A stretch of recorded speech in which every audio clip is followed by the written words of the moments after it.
मैं हूं मोइन शेख और आप देख रहे हैं मुमरा टाइम। दोस्तों, जैसे कि आप लोग जानते हैं कि पिछले 5 दिनों से मुमरा फायर ब्रिगेड के बगल में एक मंच सजा हुआ है और ये अंतर्राष्ट्रीय मानव अधिकार सुरक्षा संगठन के लोग हैं जो पिछले 5 दिनों से भूख हड़ताल पे बैठे हुए हैं। और ये भूख हड़ताल पे इसलिए बैठे हैं कि जिस तरीके से थाने के अंदर, राबोड़ी के अंदर क्लस्टर योजना वहाँ पे लागू हो गई है, उस योजना पे काम हो रहा है, वहाँ के लोगों को लाभ मिल रहा है, तो वही लाभ यहाँ के मुमरा कौसा के लोगों को भी मिलना चाहिए। यहाँ पे भी क्लस्टर डेवलपमेंट योजना को लागू होना चाहिए। ऐसी ये मांग को लेके पिछले 5 दिनों से मोहम्मद कासिफ भाई और शादाब भाई और उनकी जो टीम है, आप देख सकते हैं कि यहाँ पे पिछले 5 दिनों से भूखे प्यासे यहाँ पे बैठे हुए हैं। आज भूख हड़ताल का 5वां दिन है और आप देख सकते हैं कि भूख हड़ताल के 5वें दिन यहाँ पे सैयद अली भाई साहब जो मुमरा के एक बहुत बड़े कद्दावर नेता माने जाते हैं, वो यहाँ पे भाई साहब यहाँ पे आए हुए। तो आइए सबसे पहले हम भाई साहब से ही बात करेंगे और उनका पक्ष जानने की कोशिश करेंगे। तो भाई साहब, आपका स्वागत है हमारे चैनल मुमरा टाइम्स में। सर, क्या कहना चाहेंगे? ये कासिफ भाई अपनी पूरी टीम के साथ पिछले 5 दिनों से लगातार भूख हड़ताल पे बैठे हुए हैं अपनी मांगों को लेकर। उनकी मांग है कि जिस तरीके से थाने के अंदर, राबोड़ी के अंदर इस क्लस्टर डेवलपमेंट योजना, मतलब वहाँ पे उसका काम शुरू हो चुका है, लोगों को उसका बेनिफिट आगे जाके मिलने वाला है, तो वही योजना मुमरा कौसा में भी लागू होना चाहिए।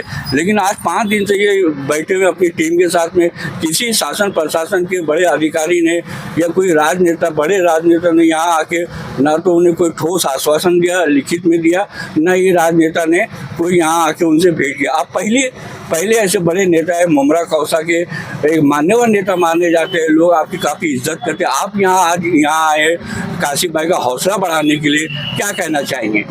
देखिए, सबसे पहले मैं इनकी पूरी टीम को, काशिफ भाई की, हमारे सादाब भाई और हमारे सब ये भाई लोग यहाँ बैठे, महेश पाटिल जी, ये लोगों का हौसला बढ़ाने में आया हूँ। मैं था नहीं, 2-3 दिन बाहर था, फिर कल आशुरा था, इसकी वजह से नहीं आ पाया, रोजे का मामला था। इन्होंने जो मुद्दा पकड़ के जो बैठे हैं ना, हकीकत में इसमें शहर के सारे लोगों को जुड़ना चाहिए। बिल्कुल, मैं तो ये मानता हूँ कि इसको सियासी नजरिए से, या हो सकता है कि हमारी कुछ गलतियां हो, काशिफ की कुछ गलतियां हो, तो बात अलग है, लेकिन जो मुद्दा है डेवलपमेंट का और जो अभी जो हालात हुए एबी के और सब हालात, तो बिल्कुल सही पॉइंट को लेके ये बैठे हुए है ना, ये पूरी टीम जो बैठी हुई है ना। और मेरा ऐसा मानना है कि सारे लोगों को जुड़ना चाहिए, सारे नगर सेवकों को जुड़ना चाहिए, क्योंकि कहीं ना कहीं धीरे धीरे बिल्डिंगें पुरानी हो रही है, इशू बढ़ते जा रहे हैं। अच्छा, जो आप देखे होंगे कि जो रोड वाइंडिंग में जिनको घर मिला वो कहाँ थाना में दिया गया या यहाँ दिया गया, किसी के वहाँ पक्का कोई सबूत नहीं है। किसी के एड्रेस कलवा के है, किसी के एड्रेस मुमरा के है, किसी के अमृत नगर के है, उनके एड्रेस को भी कंफर्म नहीं किया गया। वो बच्चों को लेके यहाँ वहाँ बोलते ना, धीरे गैस चैम्बर जैसी हाल है। बिल्कुल, तो रीडेवलपमेंट का होना चाहिए। और उसके बाद क्लस्टर योजना जो हमेशा एक लॉलीपॉप बन के रह गई है शहर में, बिल्कुल, इस पे कोई गंभीरता से काम कभी नहीं हुआ है। इसके ऊपर सरकार से निवेदन है, हमारे आमदार साहब से निवेदन है, खासदार जी से निवेदन है कि इसको कहीं ना कहीं कलवा है, मुमरा है, दीवा है, इसको क्लस्टर योजना में लाके इसके ऊपर तेजी से काम शुरू करना चाहिए। क्योंकि आगे जो पुरानी बिल्डिंग है यहाँ पे है, तो ये पुरानी बिल्डिंग है, कहीं ना कहीं धीरे धीरे नोटिस पे आएगी। एक दिन मालूम पड़ा उसको खाली कर रहा जाएगा। एक साथ में 25-50 लोग जो है बेघर होते हैं, फिर उनको कोई व्यवस्था नहीं है दूसरी कि उनको कहाँ रखा जाए। अगर दोस्ती में नहीं दिया जाता है कि नहीं आप इनलीगल बांधकाम में हो। काशिफ की एक बात मेरे को बहुत जमी कि जो पुरानी पंचायत है, ग्राम पंचायत की जमीनों के ऊपर बनी हुई बिल्डिंग है, किसी का भी हमारे आगरी समाज का शहर था या कोली समाज का शहर था, उन्हीं के नाम पे सारी जमीनें हैं, तो उनसे जो है क्या नाम है, उसको जो है बिन अधिकृत बांधकाम अगर हटाया जाएगा तो रीडेवलपमेंट का उनको चांस मिल जाएगा। 4 माले की पुरानी जितनी भी बिल्डिंग है 4 माले की, जो अभी बिल्डिंगें बनी वो 8 माला 9 माला बनी, लेकिन पुरानी बिल्डिंग है 4 माले की, तो कम से कम उसको रीडेवलप करके खुद सोसाइटी के लोग या बिल्डिंग के लोग अपना पैसा निकाल के, आजकल कंस्ट्रक्शन के ऊपर दे दो 800-1200 जो भी होता है, तो बिल्डिंग बनी जाती है। बिल्कुल, तो लीगल तरीके से बिल्डिंग बनाए, इनलीगल तरीके से बिल्डिंग बनाया जाता है। दुनिया भर की कोई आरटीआई करता है, कोई बिल्डिंग तोड़वाता है, कोई बिल्डिंग से पैसा मांगता है। मतलब तमाम सब तकलीफों से बनने से बेहतर है कि इस पे काम होना चाहिए। और मैं इनकी इस बात से हमें सहमत हूँ। मैंने भी क्लस्टर के बारे में बहुत बोला मोइन भाई, लेकिन बोलते ना कि ऐसा लगता है कि बोल बोल के क्या बोलूं। आवाम है, उसको फिक्र नहीं है ना। एक एक करके मारे जाओगे, एक साथ में सब मरो।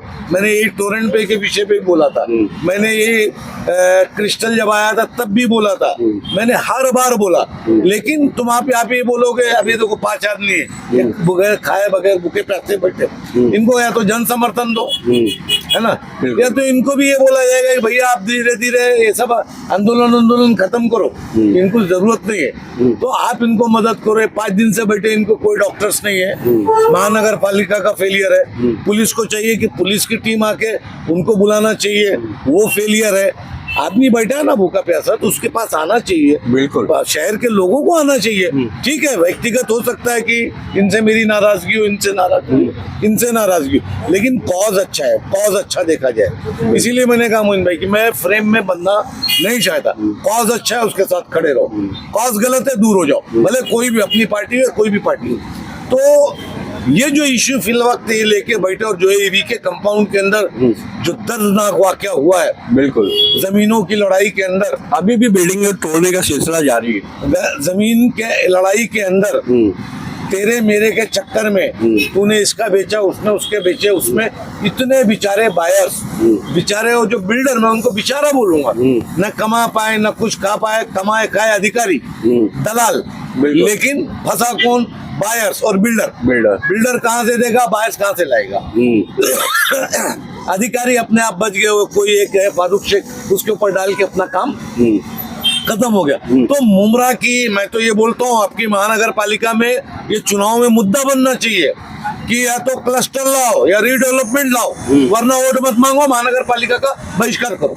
बिल्कुल, अगर ये काम करेंगे तो ही कुछ इस शहर में हो पाएगा, अदरवाइज मुझे मुश्किल लगता है। ये भी चुनाव चला लेंगे और उसके बाद अल्लाह अल्लाह कैसा तुम मरो, रोज बिल्डिंग खाली हो, गिरे, किसी को कुछ फिक्र नहीं है। मतलब आवाम, मतलब सबसे इजी, वोट खाली डालो, उसके बाद तुमको कोई व्यवस्था नहीं दी जाएगी।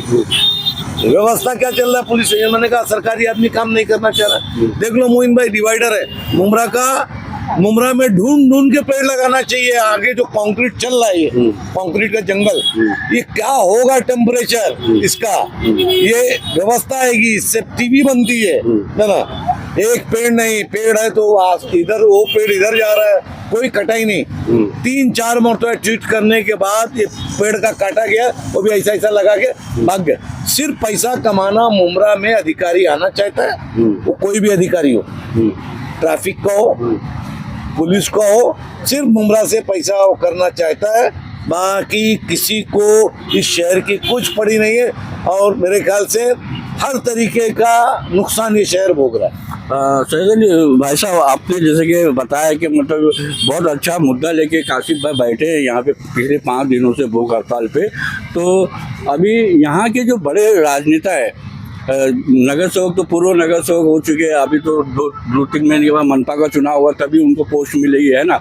लेकिन जो बड़े नेता है जैसे हमारे आमदार साहब, माननीय जितेंद्र अवार साहब हो गए, राजन किन्ने साहब हो गए, या नजीम मुल्ला हो गए।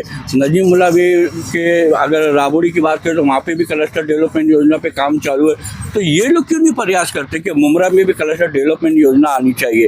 ये जो हमारे बड़े नेता हैं मुमरा के, अपने आप को बहुत बड़े नेता समझते हैं, ये लोग क्यों नहीं मतलब प्रयास करते हैं? मोइन भाई, बेहतर है कि ये सवाल उन्हीं से पूछा जाए, क्योंकि अगर मैं बोलूंगा तो हो सकता है मेरी पार्टी के लोग सोचेंगे कि मैं जितेंद्र अवार साहब के खिलाफ बोलता हूँ या राजन किन्नी के खिलाफ बोलता हूँ। बेहतर है ये मशवरा उनसे ले, लेकिन मेरा अपना हर लोगों से, चाहे वो राजन भाई हो, चाहे वो मिस्टर नजीब मुल्ला हो और चाहे हमारे पार्टी के आमदार साहब हो, मैं बोलूंगा कि इसके ऊपर जोर दीजिए, क्योंकि अगर वोटर जिंदा रहेगा तो आपको वोट मिलेगा, आप आमदार बनोगे, नगर सेवक बनोगे। ये वोटर ही खत्म हो जाएगा इस शहर से, तो फिर आप कहाँ से चुनाव लड़ोगे? फिर ये 3 सीट हो जाएगी। और भाई साहब, मैं एक सवाल, आप बहुत दिनों के बाद मिले हैं, मुझसे मुलाकात हुई हमारी आपकी, तो ये आप देख रहे होंगे कि अभी मनपा के चुनाव को 2-3 महीना बाकी है, लेकिन चुनाव से पहले जो ठाकरे ब्रदर्स है, दोनों भाई 20 साल के बाद, पिछले 20 साल के बाद एक मंच के ऊपर आए और दोनों ने मंच साझा किया, और ऐसी भी खबरें आ रही कि आगामी मनपा चुनाव दोनों भाई साथ में लड़ेंगे। खैर वो ये बात तो दूसरी जगह, लेकिन इस वक्त महाराष्ट्र के अंदर हिंदी मराठी विवाद इतना गहराते जा रहा है, तूल पकड़ता जा रहा है कि जो मनसे के जो कार्यकर्ता है वो गैर मराठी को मतलब मारना पीटना, उनसे जबरन मराठी बुलवाना, ये विषय भी दिन ब दिन काफ़ी गहराता जा रहा है। और इसमें जो महाराष्ट्र के जो बीजेपी के जो नेता है नीतीश राणे, जो मंत्री भी है सरकार में, महाराष्ट्र सरकार में, उनका एक विवादित बयान भी काफ़ी वायरल हो रहा है इन दिनों सोशल मीडिया पे। उनका कहना है कि इनको मारने से क्या होगा, अगर तुमको मारना है तो दाढ़ी टोपी वाले लोग को मारो, जाके तुम अपना भिंडी बाजार, नल बाजार वहाँ पे मारो। उन्होंने मुमरा का भी नाम लिया है कि उनको मारो, उनको मराठी बोलने के लिए बोलो। इस पर आपका क्या कहना है?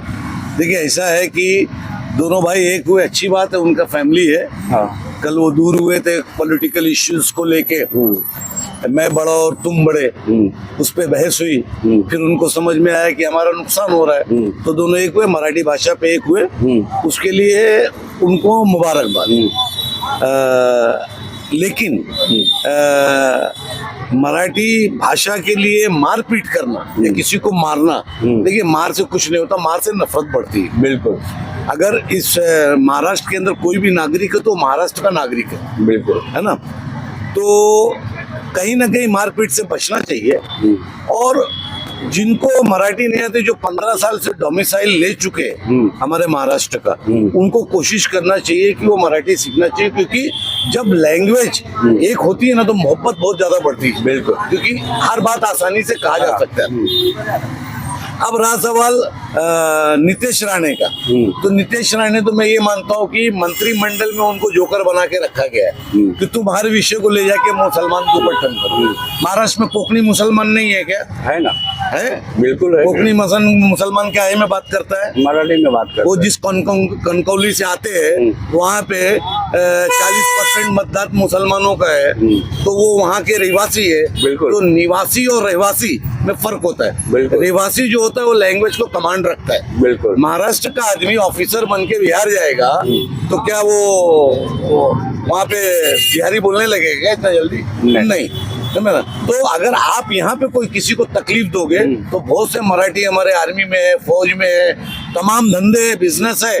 लखनऊ तक में डॉक्टर गुलाटी महाराष्ट्र का, उसकी 5वीं पीढ़ी है वहाँ पे, तो लखनऊ के अंदर मराठी है। तो कहीं ना कहीं आपके झापड़ झापड़ मारना उनको नुकसान दे रहा है। बिल्कुल। नीतीश राणे की बात करता हूँ, नीतीश राणे को ना सरकार में मंत्री जरूर, लेकिन उनको सरकार गंभीरता से नहीं लेती। अगर गंभीरता से लेती तो वो बयान नहीं देते। वो अंदर सरकार के अंदर को ना, आप तो कैबिनेट में हो ना, तो सरकार उन पे लगाम क्यों नहीं लगाती? देखिए सरकार का तो काम है, बीजेपी का एक अपना एजेंडा है। हर राज्य में एक जो है डी राजा जो है ना तेलंगाना का, वैसा हर राज्य में एक चाहिए उनको। तो अभी ये फिलहाल चल रहे हैं महाराष्ट्र में ये चल रहा है। तो पूरा कोकण में हर आदमी हिंदी जो बोलता, मतलब मराठी जो बोलता, ऐसा है क्या? नहीं है। बहुत से लोग जो गैर व्यापारी है वो हिंदी में, तो उनका एक टर्नअप होता है कि जब कुछ होता है तो वो मुसलमान पे डाल देते हैं, है ना, जबकि ये गलत है। हर चीज में मुसलमान नाम का वो ढूंढना, है ना। जैसे बीजेपी जो है आतंकवाद के नाम पे खाली मुसलमान को ढूंढती है ना। फौज पे ऊपर हमला होता है वो छोड़ के मुसलमान को ढूंढती है। तो इस तरीके की नीतीश राणे हरकतें करते, लेकिन उनको महाराष्ट्र में कोई सीरियस नहीं लेता। उनको बोलने का है ना, उनको बोलने का है तो बोलो ना राज ठाकरे जी को और उद्धव ठाकरे जी को, उनके सामने उनका कोई कद नहीं है। तो अब वो उठा के मुसलमान बोल के मेरी चल रही है, नल बाजार में बोलो, भिंडी बाजार में बोलो, इस तरीके की ओछी राजनीति करते हैं, उससे कोई फर्क पड़ता नहीं है। लेकिन कहीं ना कहीं बीजेपी परेशान है दोनों भाइयों के एक होने से। सर ये जो कासिफ भाई पिछले 5 दिनों से भूख हड़ताल पे बैठे, बहुत अच्छा मुद्दा लेके बैठे ये कि शहर मुमरा कौसा शहर में भी क्लस्टर डेवलपमेंट योजना होनी चाहिए। इसको लेके आप शासन प्रशासन से हमारे जो यहाँ के कर्ता धर्ता बड़े राजनेताओं से, मनपा के अधिकारियों से क्या अपील करना चाहेंगे? मैं भी इनके समर्थन में लेटर कल भिजवाऊंगा, क्योंकि इनके मुद्दे अच्छे हैं, इशू अच्छा है, सामाजिक है, जनता के लिए है, जनता के विषय पे है ना। व्यक्तिगत कुछ भी हो सकता है, वो एक अलग सब शब्द है। इश्यूज अच्छे हैं और ऐसे इश्यूज पे मुमरा के लोगों को आगे के फ्यूचर को देखते हुए, 5 साल 10 साल के फ्यूचर को देखते हुए ये करना पड़ेगा। नहीं तो मैं बोलता हूँ ये गाँवकरी के लोग भी जो है ना, कल उनको भी अपने मकान बनाने में दिक्कत आएगी। बिल्कुल बराबर है। बराबर है। अभी अगर गांव में हो जाएगा तो क्या मांगेंगे कि म्यूनसिपालिटी से पास करा के लाओ। है गाँवकरी के पास इतना पैसा कि वो गवर्नमेंट का वो पैसा भरेगा उतना, महानगर पालिका का रिश्वत देगा, रिश्वत लाएगा? नहीं। तो ये नुकसानदेह है और इनके उस पर मैं 100% सहमत हूँ और ये अच्छा कार्य है। और मैं भी डॉक्टर से भी बात करने वाला हूँ, पुलिस स्टेशन में भी बात करने वाला हूँ, मैं डीसीपी साहब को बात करने वाला हूँ कि उनके ऊपर वो रखा जाए, वहाँ पे एक पुलिस बंदोबस्त किया जाए। हो सकता है कुछ इनका मेडिकल चेकअप भी, और मेडिकल चेकअप इनका रूटीन पे होना चाहिए। और शहर की जनता से क्या अपील करना चाहिए? शहर की जनता को एक ही बार अपील करता हूँ कि घेर घेर मारे जाओगे, नहीं तो कुछ चीजों पे आप सब लोग एक होके लड़ाई एक मुट्ठी बन के लड़ेंगे तो उसका फायदा रहेगा। नहीं तो आगे कहीं ना कहीं आज मेरी बारी है, कल आपकी बारी है, ये हिसाब होगा, बिल्डिंगें टूटेगी, इसको बनाने नहीं मिलेगी। जब इलीगल थ्रू बनाई जाएगी अधिकारी पैसा मांगेगा। इससे बढ़िया है कि ये लड़ाई लड़के आमदार साहब हो, खासदार साहब हो, सबको है इसके ऊपर गौर करना पड़ेगा अगर इस शहर को बचाना है। मैं ये खुश होके बोलूँ वो इलीगल था, टूट गया है ना, मैं लीगल हूँ, मैं रहूँगा, ऐसा हम हंस के मुस्कुरा के कुछ फायदा नहीं है। गरीब घर देखता है, फिर उसको पहाड़ पे भी मिलेगा, 20,000 में झोपड़ा वहाँ पे भी जाएगा और गवर्नमेंट की जिम्मेदारी है। तो दोस्तों ये थे मुमरा के कद्दावर और बहुत ही बड़े नेता माने जाते हैं मुमरा के सैयद अली भाई साहब। आज इन्होंने मतलब यहाँ काशी पर जो पिछले 5 दिनों से अपनी टीम के साथ क्लस्टर डेवलपमेंट योजना को लेके मतलब यहाँ भूख हड़ताल पे बैठे। आज सैयद अली भाई साहब आए थे उनका हौसला बढ़ाने के लिए और वो उनका समर्थन भी कर रहे हैं। और उनका ये कहना है कि कल वो जाके पुलिस प्रशासन के अधिकारियों से भी मिलेंगे, टीएमसी के भी अधिकारियों से भी मिलेंगे और वो वहाँ पे जो जिस मुद्दे को लेके ये बैठे हैं कासिफ भाई अपनी बात भी वहाँ पे रखेंगे। ऐसा उन्होंने हौसला बढ़ाते हुए यहाँ ये बातें की। पत्र भी दूंगा और इनके समर्थन में वो लेटर भी देने वाले, ऐसा सैयद अली भाई साहब का कहना है। तो दोस्तों अब हम बात करेंगे